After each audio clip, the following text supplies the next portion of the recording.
हरे कृष्णा। यह भगवान का पौष्करिक पुष्कर संबंधी पुरातन अवतार कहा गया है, जो वैदिक श्रुतियों द्वारा अनुमोदित है। महात्मा श्री हरि का जो वराह नामक अवतार है, उसमें भी प्रधानतः वैदिक श्रुति ही प्रमाण है। उस अवतार के समय भगवान ने वराह रूप धारण करके पर्वतों और वनों सहित सारी पृथ्वी को जल से बाहर निकाला था। चारों वेद ही भगवान वराह के चार पैर थे। यूप ही उनकी दाढ़ थी, क्रतु यज्ञ ही दांत और चिति इष्टिकायचन ही मुख थे। अग्नि जिह्वा, कुश रोम तथा ब्रह्म मस्तक थे। वे महान तप से संपन्न थे। दिन और रात ही उनके दो नेत्र थे। उनका स्वरूप दिव्य था।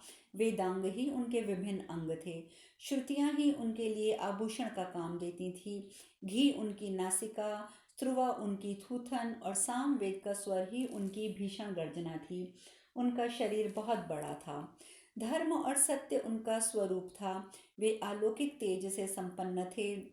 वे भी विभिन्न कर्म रूपी विक्रम से सुशोभित हो रहे थे। प्रायश्चित उनके नख थे। वे धीर स्वभाव से युक्त थे। पशु उनके घुटनों के स्थान में थे और महान वृषभ ही उनका श्री विग्रह था। उद्गाता का होम रूप कर्म उनका लिंग था। बल फल और बीज ही उनके लिए महान औषध थे। वे बाह्य और अभ्यंतर जगत के आत्मा थे। वैदिक मंत्र ही उनके शारीरिक अस्थिविकार थे। देखने में उनका स्वरूप बड़ा ही सौम्य था। यज्ञ की वेदी ही उनके कंधे, हविष्य सुगंध और हव्य कव्य आदि उनके वेग थे। प्रागवंश, यजमान ग्रह एवं पत्नीशाला उनका शरीर कहा गया है। वे महान तेजस्वी और अनेक प्रकार की दीक्षाओं से व्याप्त थे। दक्षिणा उनके हृदय के स्थानों में थी। वे महान योगी और महान शास्त्र स्वरूप थे। प्रीतिकारक उपकर्म उनके ओष्ठ और प्रवकर्य कर्म ही उनके रत्नों के आभूषण थे। जल में पड़ने वाली छाया परछाई ही पत्नी की भांति उनकी सहायिका थी। वे मणिमय पर्वत शिखर की भांति ऊंचे जान पड़ते थे। इस प्रकार यज्ञमय वराह रूप धारण करके एकांड वन में जल में प्रविष्ट हो सर्वशक्तिमान सनातन भगवान विष्णु ने उस जल में गिरकर डूबी हुई पर्वत, वन और समुद्रों सहित अपनी महारानी भूमि देवी का दाढ़ या सींग की सहायता से मार्कंडेय मुनि के देखते देखते उद्धार किया था। सहस्त्रों मस्तकों से सुशोभित होने वाले उन भगवान ने सींग या दाढ़ के संपूर्ण जगत हित के लिए इस पृथ्वी का उद्धार करके उसे जगत का एक सुदृढ़ आश्रय बना दिया। इस प्रकार भूत, भविष्य और वर्तमान भगवान यज्ञ वराह के समुद्र का जल हरण करने वाली भूदेवी का पूर्व काल में उद्धार किया था। उस समय उन देवादिदेव विष्णु ने समस्त दानवरों का संहार कर दिया था। यह वराह अवतार का वृतांत बतलाया गया। तब अब नरसिंह अवतार का वर्णन सुनो, जिसमें नरसिंह रूप धारण करके भगवान ने हिरण्यकश्यपु नामक दैत्य का वध किया था। राजन, प्राचीन काल में देवताओं का शत्रु हिरण्यकश्यपु समस्त दैत्यों का राजा था। वह बलवान तो था ही, उसे अपने बल का घमंड भी था। वह तीनों लोगों के लिए कंट रूप हो रहा था। पराक्रमी हिरण्यकश्यपु धीर और बलवान था। दैत्य कुल का आदि पुरुष वही था। राजन, उसने वन में जाकर भारी तपस्या की थी। 11,500 वर्षों तक पूर्वोक्त तपस्या के हेतु भूत जप और उपवास में संलग्न रहने से वह ठूठे काठ के समान अविचल और दृढ़तापूर्वक मौन व्रत का पालन करने वाला हो गया। निष्पाप नरेश, उसके इंद्रिय संयम, मनोनिग्रह, ब्रह्मचार्य, तपस्या तथा शौच, संतोष आदि नियमों के पालन से ब्रह्मा जी ने उनके मन में बड़ी प्रसन्नता हुई। भूपाल, तदंतर स्वयंभू भगवान ब्रह्मा हंस जुते हुए सूर्य के समान तेजस्वी विमान द्वारा स्वयं वहां पधारे। उनके साथ आदित्य, वसु, साग्य, मरुदगण, देवगण, रुद्रगण, विश्वदेवी, यक्ष, राक्षस, किन्नर, दिशा, विदिशा, नदी, समुद्र, नक्षत्र, मुहूर्त, अन्याय, आकाश, शरीग्रह, तपस्वी, देवर्षि, सिद्ध, सप्तऋषि, पुण्यात्मा, राजऋषि, गंधर्व और अप्सराएं भी थी। संपूर्ण देवताओं से घिरे हुए ब्रह्मावेताओं में चार श्रेष्ठ चराचर गुरु श्रीमान ब्रह्मा उस दैत्य के पास आकर बोले, उत्तम व्रत का पालन करने वाले दैत्यराज, तुम मेरे भक्त हो। तुम्हारी इस तपस्या से मैं बहुत प्रसन्न हूँ। तुम्हारा भला हो। तुम कोई वर मांगो और मनोवांछित वस्तु को प्राप्त करो। हिरण्यकश्यपु बोला, सुरश्रेष्ठ, मुझे देवता, असुर, गंधर्व, यक्ष, नाग, राक्षस, मनुष्य और पिशाच कोई भी न मार सके। लोक पितामह, तपस्वी ऋषि महर्षि कुपित होकर मुझे शाप भी न दे सकें, यही वर मैंने मांगा है। न शस्त्र से, न अस्त्र से, न पर्वत से, न वृक्ष से, न सूखे से, न गीले से, न दूसरे किसी आयुध से मेरा वध हो। पितामह, न आकाश में, न पृथ्वी पर, न दिन में, न रात में, न बाहर, न भीतर, कहीं मेरा वध न हो। पशु या मृग, पक्षी अथवा सरीसृप आदि से भी मेरी मृत्यु न हो। देवादिदेव, यदि आप वर दे रहे हैं तो मैं इन्हीं वरों को लेना चाहूँगा। ब्रह्मा जी बोले, तात, ये दिव्य और अद्भुत वर मैंने तुम्हें दे दिए। वत्स, तुम्हें संशय नहीं कि संपूर्ण कामनाओं सहित इस मनोवांछित वरों को तुम अवश्य प्राप्त कर लोगे।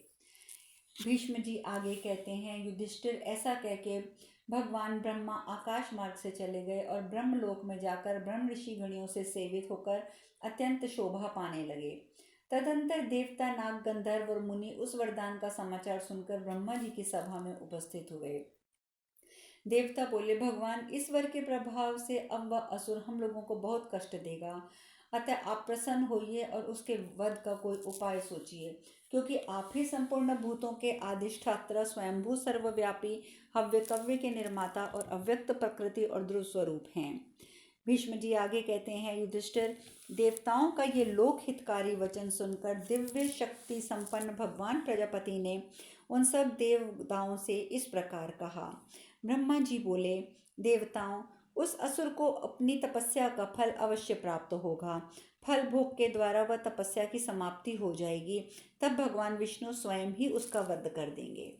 भीष्म जी कहते हैं, युधिष्ठिर, ब्रह्मा जी के द्वारा इस प्रकार उसके वध की बात को सुनकर सब देवता प्रसन्नतापूर्वक अपने अपने दिव्य धाम को चले गए। दैत्य हिरण्यकश्यपु ब्रह्मा जी का वर पाते ही समस्त प्रजा को कष्ट पहुंचाने लगा। वरदान ने उसका घमंड बहुत बढ़ा दिया था। वह दैत्यों का राजा होकर राज्य भोंकने लगा। झुंड के झुंड दैत्य उसे घेरे रहते थे। उसने सातों द्वीपों, अनेक लोकांतरों को बलपूर्वक अपने वश में कर लिया था। उस महान असुर ने तीनों लोकों में रहने वाले समस्त देवताओं को जीतकर संपूर्ण दिव्य लोकों और वहां के दिव्य भोगों पर अधिकार प्राप्त कर लिया। इस प्रकार तीनों लोकों को अपने अधीन करने वाला वह दैत्य स्वर्ग लोक में निवास करने लगा। वरदान के मद से उन्मत्त हो दानव हिरण्यकश्यपु देवलोक का निवासी बन बैठा। तदंतर वह महान असुर अन्य समस्त लोकों को जीतकर ये सोचने लगा कि मैं ही इंद्र हो जाऊं। चंद्रमा, अग्नि, वायु, सूर्य, जल, आकाश, नक्षत्र, दसों दिशाएं, क्रोध, काम, वरुण, वसुगण, अयरमा, धन देने वाला धनायक्ष, यक्ष, किम पुरुषों का स्वामी, ये सब कुछ मैं ही हो जाऊं। यह सोचकर उसने स्वयं ही बलपूर्वक उन पदों पर अधिकार जमा लिया। उनके स्थान ग्रहण करके उन सबके कार्य वह स्वयं देखने लगा। उत्तम देवर्षिगण श्रेष्ठ यज्ञों द्वारा जिन देवताओं का यजन करते थे, उन सबके स्थान पर वह स्वयं ही यज्ञ भाग का अधिकारी बन बैठा। नरक में पड़े हुए सब जीवों को वहां से निकालकर उसने स्वर्ग का निवासी बना दिया। बलवान दैत्यराज ने सब कार्य करके मुनियों के आश्रमों पर धावा किया और कठोर व्रत का पालन करने वाले सत्य धर्म परायण एवं जितेंद्रिय महाभाग मुनियों का सनास को सताना आरंभ किया। उसने दैत्यों को यज्ञ का अधिकारी बनाया, देवताओं को उस अधिकार से वंचित कर दिया। जहाँ जहाँ देवता जाते थे वहाँ वहाँ उनका पीछा करता था। देवताओं के सारे स्थान हड़प कर वह स्वयं ही त्रिलोकी के राज्य का पालन करने लगा। उस दुरात्मा के राज्य करते करते 5,61,60,000 वर्ष बीत गए। इतने वर्षों तक दैत्यराज हिरण्यकश्यपु ने दिव्य भोगों और ऐश्वर्यों का उपभोग किया। महाबली दैत्यराज हिरण्यकश्यपु द्वारा अत्यंत पीड़ित हो इंद्र आदि सब देवता ब्रह्मलोक में गए और ब्रह्मा जी के पास पहुंचकर खेदग्रस्त होकर हाथ जोड़कर बोले। देवताओं ने कहा, भूत वर्तमान भविष्य के स्वामी भगवान पितामह, हम यहाँ आपकी शरण में आए हैं, आप हमारी रक्षा कीजिए। अब हमें उस दैत्य से दिन रात घोर भय की प्राप्ति हो रही है। भगवान, आप संपूर्ण भूतों के अधिष्ठात्र, स्वयंभू, सर्वव्यापी, अव्यक्त प्रकृति और नित्य स्वरूप हैं। ब्रह्मा जी बोले, देवताओं सुनो, ऐसी विपत्ति को समझना मेरे लिए भी अत्यंत कठिन है। अंतर्यामी भगवान नारायण ही हमारी सहायता कर सकते हैं। वे विश्वरूप, महातेजस्वी, अव्यक्त स्वरूप, सर्वव्यापी, अविनाशी तथा संपूर्ण भूतों के लिए अचिंत्य हैं। संकट काल में मेरे और तुम्हारे परम की गति वही है। भगवान नारायण अव्यक्त से परे हैं और मेरा आविर्भाव अव्यक्त से ही हुआ है। मुझसे समस्त प्रजा, संपूर्ण लोक और देवता और असुर भी उत्पन्न हुए हैं। देवताओं जैसे तुम लोगों का जनक हूँ, उसी प्रकार भगवान नारायण मेरे जनक हैं। मैं सबका पितामह हूँ, परंतु भगवान विष्णु मेरे पितामह हैं। देवताओं, इस हिरण्यकश्यपु नामक दैत्य का वे विष्णु ही संहार करेंगे। उनके लिए कुछ भी असंभव नहीं है। अतः सब लोग उन्हीं की शरण में जाओ, विलंब ना करो। भीष्म जी आगे कहते हैं, भरत श्रेष्ठ, पितामह ब्रह्मा का यह वचन सुनकर सब देवता उनके साथ ही क्षीर समुद्र के समुद्र तट पर गए। आदित्य, मरुदगण, साध्य, विश्वदेव, वसु, रुद्र, महर्षि, सुंदर रूपल, अश्विनी कुमार और अन्याय जो देव योनि के पुरुष थे, वे सब अर्थात अपने गणों सहित समस्त देवता चतुर्मुखी ब्रह्मा जी के आगे करके श्वेत द्वीप के में उपस्थित हो गए। क्षीर समुद्र के तट पर पहुंचकर सब देवता अनंत नामक शेष नाग की शैया पर शयन करने वाले अनंत एवं उद्दीप्त तेज से प्रकाशमान उन शरणागत वत्सल सनातन देवता श्री विष्णु जी के सम्मुख उपस्थित हुए, जो सबके सनातन परम गति हैं।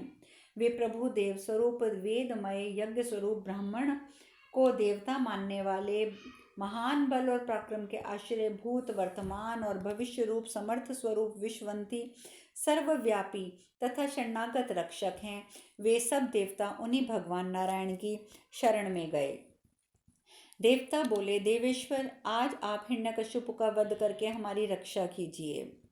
सुरश्रेष्ठ, आप ही हमारे और ब्रह्मा आदि के धारण पोषण करने वाले पुरुष हैं, परमेश्वर हैं। खिले हुए कमल के समान नेत्रों वाले नारायण, आप शत्रु पक्ष को भय प्रदान करने वाले हैं। प्रभु, आज आप दैत्य का विनाश करने के लिए उद्यत हो हमारे शरणागत होइए। भीष्म जी ने कहा, युधिष्ठिर, देवताओं की ये बात सुनकर पवित्र कीर्तिमान भगवान विष्णु ने उस समय संपूर्ण भूतों से अदृश्य रहकर बोलना आरंभ किया।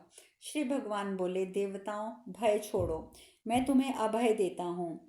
देवगण, तुम लोग अविलंब स्वर्गलोक में जाओ और पहले की भांति वहां निर्भय होकर रहो। मैं वरदान पाकर घमंड से भरे हुए दानवराज हिरण्यकश्यपु को, जो देवेश्वरों के लिए भी अवध्य हो रहा है, सेवकों सहित मार डालूंगा। ब्रह्मा जी ने कहा, भूत, भविष्य, वर्तमान के स्वामी नारायण, ये देवता बहुत दुखी हो गए हैं, अतः आप दैत्यराज हिरण्यकश्यपु को शीघ्र मार डालिए। उसकी मृत्यु का समय आ गया है, इसमें विलंब नहीं होना चाहिए। यह सुनकर श्री भगवान ने कहा, ब्रह्मा और देवताओं, मैं शीघ्र ही उस दैत्य का नाश करूंगा, अतः तुम सब लोग अपने अपने दिव्य लोक में जाओ। भीष्म जी कहते हैं, युधिष्ठिर, ऐसा कहकर भगवान विष्णु ने देवेश्वरों को विदाई करके आधा शरीर मनुष्य का और आधा सिंह का बनाकर नरसिंह विग्रह धारण करके एक हाथ से दूसरे हाथ को रगड़ते हुए बड़ा भयंकर रूप बना लिया। वे महातेजस्वी नरसिंह मुँह बाए हुए काल के समान जान पड़ते थे। राजन, तदंतर भगवान विष्णु हिरण्यकश्यपु के पास गए। नरसिंह रूपधारी महाबली भगवान श्रीहरि को आया देख दैत्यों के ने कुपित होकर उन पर अस्त्र शस्त्रों से वर्षा आरंभ की। उनके द्वारा चलाए हुए सभी शस्त्रों को भगवान खा गए। साथ ही उन्होंने उस युद्ध में 1000 दैत्यों को का संहार भी कर डाला। क्रोध से भरे हुए उन सभी महाबलवान दैत्येश्वरों का विनाश करके अत्यंत कुपित हो भगवान ने बलोन्माद दैत्यराज हिरण्यकश्यपु पर धावा किया। भगवान नरसिंह की अंग कांति मेघों की घटा के समान श्याम थी। वे मेघों की गंभीर गर्जना के समान दहाड़ रहे थे। उनका उद्दीप्त तेज भी मेघों के ही समान शोभा पाता था और वे मेघों के समान महान वेगशाली थे। भगवान नरसिंह को आया देख देवताओं से द्वेष रखने वाला दुष्ट दैत्य हिरण्यकश्यपु उनकी ओर दौड़ा। कुपित सीने के समान पराक्रमी उस अत्यंत बलशाली, दर्पयुक्त एवं दैत्य गणों से सुरक्षित दैत्य को सामने आया देखकर महातेजस्वी भगवान नरसिंह नखों के तीखे अग्रभागों के द्वारा उस दैत्य के साथ घोर युद्ध करने लगे। फिर संध्या काल आने पर बड़ी उतावली के साथ उसे पकड़ के वे राजभवन की दहलीज पर ले गए। तदंतर उन्होंने अपनी जांघों पर दैत्यराज को रखकर नखों से उसका वक्षस्थल विदीर्ण कर डाला। सूर्यश्रेष्ठ श्री हरि ने वरदान से घमंड में भरे हुए महाबली पराक्रमी दैत्यराज को बड़े वेग से मार डाला।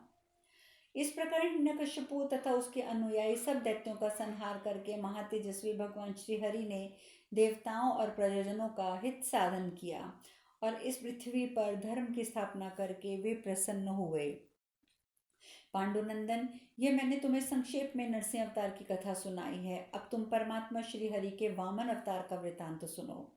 राजन, प्राचीन त्रेता युग की बात है। विरोचन कुमार बलि दैत्यों के राजा थे। बल में उनके समान कोई दूसरा नहीं था। बलि अत्यंत बलवान होने के साथ ही महान वीर भी थे। दैत्यराज के समूह से हमेशा घिरे हुए बलि बड़े वेग से इंद्र पर आक्रमण करते थे और एक बार उस आक्रमण में उन्होंने इंद्रदेव को जीत लिया और इंद्रलोक पर अपना अधिकार प्राप्त कर लिया। राजा बलि के आक्रमण से अत्यंत त्रस्त हुआ इंद्र आदि देवता ब्रह्मा जी के आगे करके क्षीर सागर के तट पर गए। सबने मिलकर देवादिदेव भगवान नारायण का स्तवन किया। देवताओं ने स्तुति करने पर श्री हरि ने उन्हें दर्शन दिया और कहा, उन पर कृपा प्रसाद करने के फलस्वरूप भगवान का अदिति के गर्भ से प्रादुर्भाव हुआ।